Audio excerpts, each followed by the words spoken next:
ከአዲስ አበባ ወደ ደብረ ብርሃን በሚጓዝ ሰው ልብ ውስጥ በሙሉ ትልቅ ቦታ ያላት ቦታ ነች። ጫጫ ከተማ ላይ እንገኛለን። ከአዲስ አበባ በግምት 110 ኪሎ ሜትር ርቀት ላይ ነው የምንገኘው። በዚህ ከተማ ውስጥ በጣም ለየት ያሉ ነገሮችን መጥቀስ እንችላለን። የበግ ጥብሱ በብዙዎች ዘንድ የሚወደድ፣ ቅቤና ወተቱ እንዲሁም አይቡ ሁሉ በብዙዎች ዘንድ የሚወደድ። ታዲያ ከአዲስ አበባ ወደ ደብረ ብርሃን ስትመጡ ማረፍ ካማራችሁ የምታርፉት ጫጫ ከተማ ላይ ነው።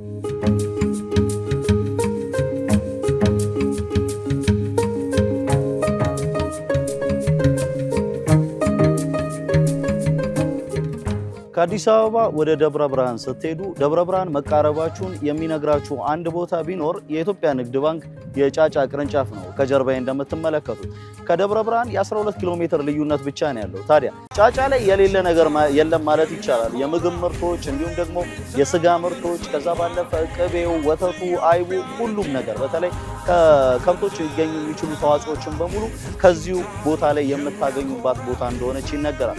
አብዛኛው ከአዲስ አበባ ወደ ደብረ ብርሃን የሚጓዘው ማህበረሰብ ክፍል ማረፊያው የሚሆነው መጀመሪያ ላይ ጫጫ እንደሆነ ይታመናል። ታዲያ በዚች ከተማ ውስጥ የተለያዩ አርብቶ አደሮች፣ አርሶ አደሮች ከሚገለገሉባቸው የፋይናንስ ተቋማት መካከል በቀዳሚነት የሚጠቀሰው ሁልጊዜም የሚተማመኑበት የኢትዮጵያ ንግድ ባንክ የጫጫ ቅርንጫፍ ነው።